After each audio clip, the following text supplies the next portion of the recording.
জুলাই গণঅভ্যুত্থানের সময় ছাত্র জনতার উপর আইনশৃঙ্খলা রক্ষাকারী বাহিনীদের দিয়ে নির্মম হত্যা, গুম চালায় তৎকালীন সরকার।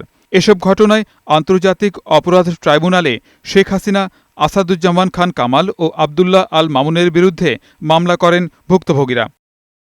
মঙ্গলবার জুলাই-আগস্ট গণহত্যা মামলার আসামি হিসেবে বিশেষ আদালতে হাজির করা হয় সাবেক আইজিপি আবদুল্লাহ আল মামুনকে। মামলার অন্য দুই আসামি হলেন পলাতক সাবেক প্রধানমন্ত্রী শেখ হাসিনা ও সাবেক স্বরাষ্ট্রমন্ত্রী আসাদুজ্জামান খান কামাল। তাদের পক্ষে নিয়োগ দেওয়া আইনজীবী আমির হোসেন শুনানিতে অংশ নেন।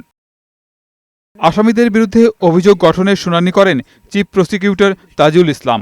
শুনানিতে আসামিদের বিরুদ্ধে সুনির্দিষ্ট 5টি অভিযোগ আনা হয়েছে। সবগুলো ঘটনায় এই আসামিদের ভূমিকা তুলে ধরে সর্বোচ্চ শাস্তির আবেদন জানায় প্রসিকিউশন। ব্যক্তিগতভাবে এবং দলগতভাবে দেশব্যাপী নিরস্ত্র মানুষের উপর আক্রমণের মাধ্যমে যে মানবতা বিরোধী অপরাধ সংগঠন করে তা দেশি বিদেশি পত্রপত্রিকা, গণমাধ্যম সহ ইলেকট্রনিক ও প্রিন্ট মিডিয়ায় ব্যাপকভাবে প্রচারিত হয়েছে এবং হচ্ছে, যা বাংলাদেশের জনগণ সহ আন্তর্জাতিক পরিমণ্ডলে সর্বজন বিদিত।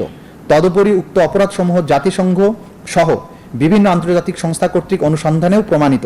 শেখ হাসিনা ও কামালের পক্ষে নিযুক্ত স্টেট ডিফেন্স আমির হোসেন শুনানির প্রস্তুতির জন্য 2 সপ্তাহের সময় আবেদন করলে ট্রাইব্যুনাল 1 সপ্তাহ সময় দেন।